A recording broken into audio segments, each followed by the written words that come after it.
A lie from a man sitting at the top of federal law enforcement isn't just a lie. It's a warning flare, one that tells you the system meant to protect truth may be slipping into something far darker. And when that lie is told under oath, in front of the United States Senate, with the cameras rolling and the country watching, it becomes more than deception. It becomes a glimpse into a structure rotting from the inside. That's what made this moment so explosive. Because the accusation wasn't coming from a rival, a pundit, or a political commentator. What took place with respect to the cases against President Trump was weaponization.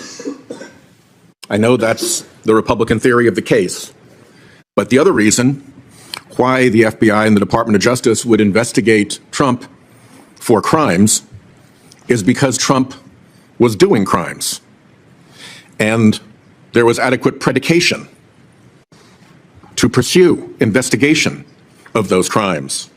And indeed, in every case that I'm aware of in which those cases were allowed to go to judgment, the president was convicted.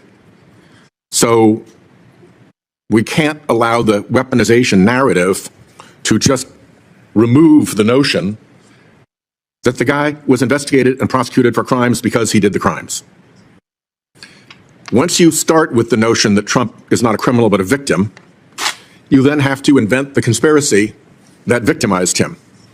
And once you've propagated that conspiracy, you then have to find who the conspirators are. So then you have to go after FBI agents and DOJ folks in order to prop up that theory. The way that ended in Soviet Russia was with show trials of the individuals who were allegedly in the conspiracy. The way that ends in Trump's America is with agents and prosecutors forced out in mass purges that may well, as the ranking member Durbin has pointed out, been driven by Kash Patel as a private citizen. So starting with that point, there are three reasons why Kash Patel is extremely dangerous. One is all of his wild MAGA behavior. This is a guy whose judgment is beyond questionable. It's appallingly bad. We have a lot of quarrel about whether his enemies list is an enemies list and whether we're smearing the guy by saying that his enemies list is an enemies list. Here's what he said about it. He showed his enemies list and said, the manhunt starts tomorrow. If they're not your enemies, why would you start a manhunt against them? He called them the criminals themselves and showed a picture of his enemies list. If criminals aren't your enemies, as head of the FBI, who are? He retweeted a video showing him chainsawing the heads off of people on his enemies list. If you're chainsawing the heads off of people, are they not your enemies? So the invention that this is not an enemies list requires people to go into just fantasy land. And these are his own statements. These aren't our accusations. These are Patel's own words. Going after people in the media, impeaching judges who disagree with us, shutting down the FBI Hoover building, on and on and on. This guy is a flagrant extremist with appallingly bad judgment. Second point, we don't know enough about this mischief yet. There are real open questions. We've never in this committee had a person come for a serious senior law enforcement position who had testified in a grand jury criminal matter, and we don't know what he testified about. He's entitled to tell us. That's basic grand jury Rule 6E law. But this side of the committee is completely covering that up. We have absolutely no statement from Patel about what his grand jury testimony was. And he's at liberty to give that to us. He just won't. And Republicans won't tell him to. So he gets away with it. He pled the fifth. You don't get to plead the fifth without a real and genuine concern that you can be prosecuted for a crime. What crime?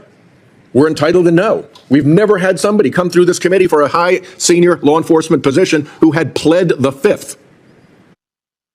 He's got the right to do that, of course. We've got the right to know. And by the way, when he exercises the right to do that in a civil proceeding, that entitles the jury to draw the adverse inference that what he is covering up in the civil proceeding with his Fifth Amendment assertion is against his interests. A judge will instruct a jury about that adverse interest. And we're not supposed to draw an adverse interest in this committee when we're not told about his Fifth Amendment assertion. There's all this weird stuff that's come up since about investments in Chinese companies in the Cayman Islands vesting while he will be FBI director.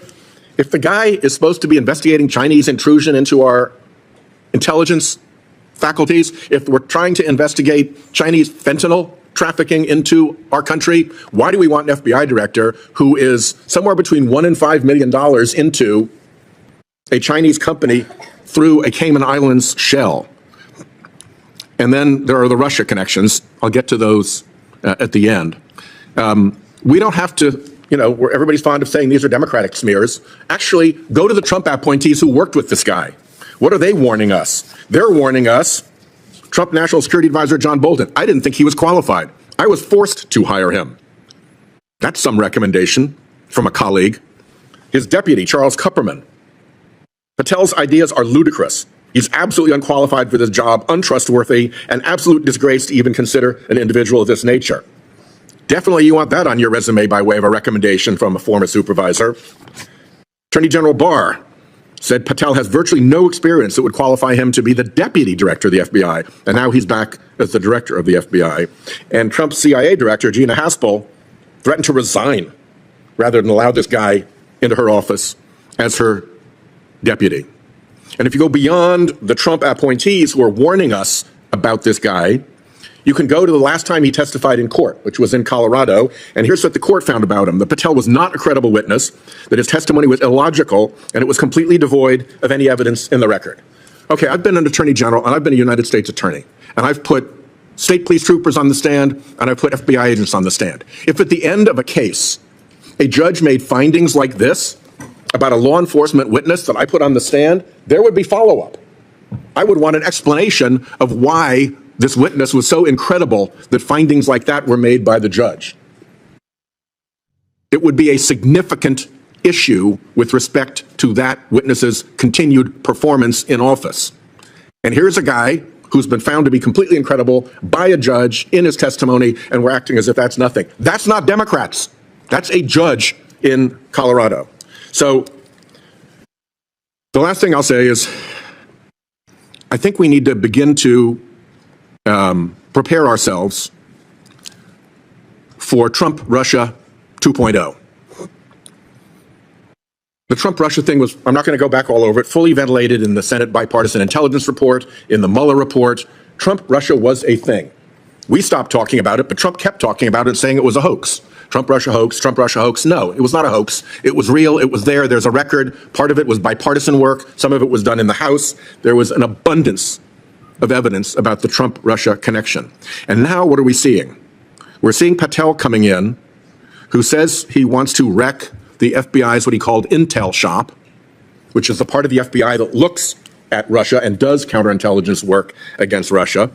He said that he wants to close out the D.C. office and send everybody out into the field. Well, it's the D.C. office, not the field offices, that do the counterintelligence work. You want to shut it down? You're opening your arms to Russian intelligence operations.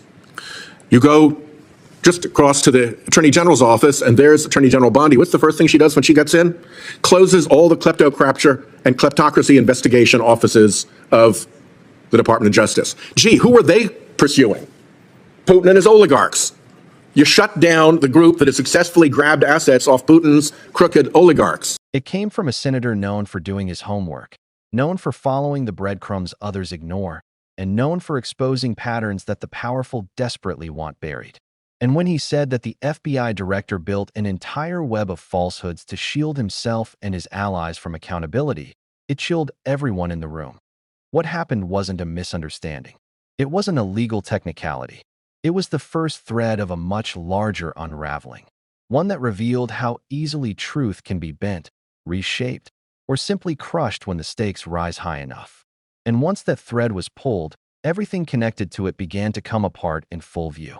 Because when someone in that position tries to dodge the Senate by using the authority of a federal judge as a shield, it tells you something crucial. They're not avoiding embarrassment. They're avoiding exposure. And at that moment, everyone watching understood something had snapped. But the real shock came when the lie itself collapsed. Instantly, completely, and undeniably. The story began when the committee asked about his previous grand jury testimony. Simple enough. Witnesses testify, transcripts exist, committees ask questions. Except instead of answering, he said he couldn't, claimed he was bound by a court order. A dramatic-sounding limitation, delivered with confidence, almost daring the committee to press further. But that limitation didn't exist, not even remotely.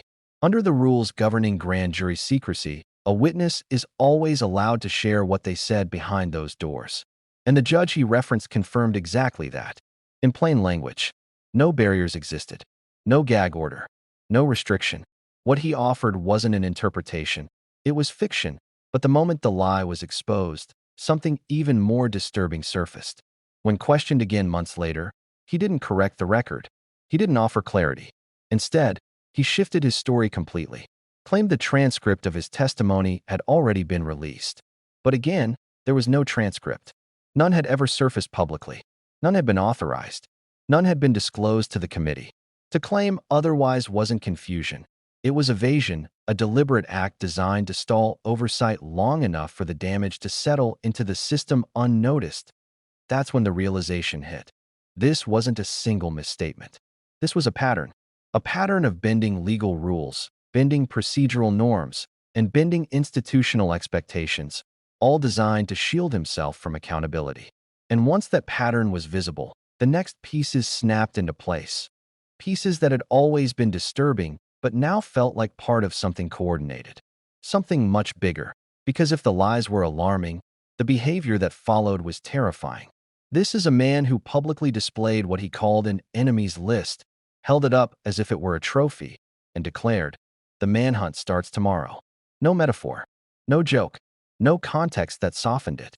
This was the incoming head of the nation's top law enforcement agency, talking openly about targeting people he had labeled criminals simply because they opposed him. And it didn't stop there. He shared a video of himself, smiling, chainsaw in hand, using it to symbolically behead images of those he considered enemies. The kind of thing you'd expect in a dystopian film, not from someone positioned to hold one of the most powerful roles in American government. Critics weren't exaggerating. They weren't speculating wildly. These were his own actions, recorded, posted, and amplified by him. And while some supporters claimed it was political theater or just a joke, the implications were unmistakable. Because when someone with the power to surveil, investigate, and detain begins framing political opposition as criminality, the line between law enforcement and intimidation dissolves. It creates a chilling effect. It signals a worldview in which disagreement becomes disloyalty, and disloyalty becomes guilt. But oddly, even that extreme behavior wasn't the most unusual detail surrounding his nomination. The real shock came when the committee learned that he had invoked the Fifth Amendment, something virtually unheard of for someone seeking a high-level law enforcement role. People have the right to use it, but invoking it signals one thing in every legal setting: a fear of self-incrimination. And senators wanted to know why. What crime did he believe he could be exposed to? What actions had he taken that carried enough legal risk to justify hiding behind the Fifth? These weren't idle questions. These were questions central to whether he could be trusted with a job that requires integrity, transparency, and moral clarity. Yet, even when pressed, even when reminded that grand jury rules allowed him to speak freely about his own testimony, he refused, completely refused. And that silence carried weight. In a civil proceeding, a judge would instruct a jury to draw an adverse inference, meaning that the refusal to answer likely concealed damaging information. But in this hearing, that standard vanished. Oversight became optional. Accountability became theoretical. And the nominee walked through the cracks with no consequence. And the deeper senators dug, the more unsettling the picture became. Reports surfaced that he held between $1 and $5 million in investments tied to a Chinese company, filtered through a Cayman Island structure. Now, most officials have investments. That's normal. But the question wasn't about wealth. It was about vulnerability. Because the FBI is responsible for investigating foreign interference, foreign espionage, and foreign criminal networks. And speculation grew online, completely unverified, but widely discussed, that such financial entanglements could create conflicts invisible to the public but potentially dangerous inside the intelligence landscape.